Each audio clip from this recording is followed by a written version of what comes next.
तपाईँलाई यो अब कङ्ग चाहिँ कस्तो लाग्छ यहाँ इच एन्ड एभ्री मन्दिर छ कि होइन हरेक मन्दिर छ कि यो अरू ठाउँमा खासै छैन जस्तो लाग्छ क्या मलाई चाहिँ होइन मन्दिर त छ हाम्रो नेपालमा जति नै मन्दिर छ तर एउटै ठाउँमा है एउटै ठाउँमा हाम्रो ठाउँमा त एउटै धेरै ठाउँमा हाम्रो काठमाडौँ भक्तपुर होइन कङ्गमा मात्र ए कङ्गमा यति धेरै त अरू ठाउँमा छैन जस्तो लाग्छ मलाई। छैन किनभने यहाँ ब्रह्मा विष्णु सबै छ अब काली मातादेखि लिएर यहाँ राम लक्ष्मण पनि सबै छ छ तर यहाँ अलिक बढी छ भरि नै छ अब ब्रह्मा विष्णु महेश्वर कालिका इन्द्राणी ब्रह्माणी भनेको त तपाईँको भद्रकालीमा पनि हुन्छ यहाँ के भन्छ यहाँ इन्द्रायणीमा पनि हुन्छ अनि टकुटीमा पनि हुन्छ भद्रकालीमा पनि हुन्छ के अरे यहाँ उसमा के अरे बागमती त्यो इन्द्राणी ब्रह्माणी महेश्वर यिनीहरू 13 जुवानै चाहिँ नि भगवान्हरू जहाँ पनि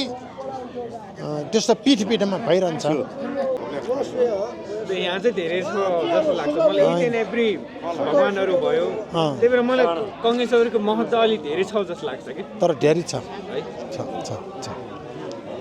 त्यति अब यस्तो चाहिँ मन्दिरहरू छैन जस्तो भगवान्हरू छैन अब टक्कीमा गए पनि मैले त्यति एउटा मात्रै टक्टीमा त छँदै छैन त्यही एउटा मात्रै भगवान् हो अब उहाँ के अरे उहाँ इन्द्रायणीमा पनि त्यति खास धेरै छैन इन्द्रायणी चाहिँ मैले याद गरेको छैन त्यहाँ पनि त्यति खास छैन यहाँ जति छैन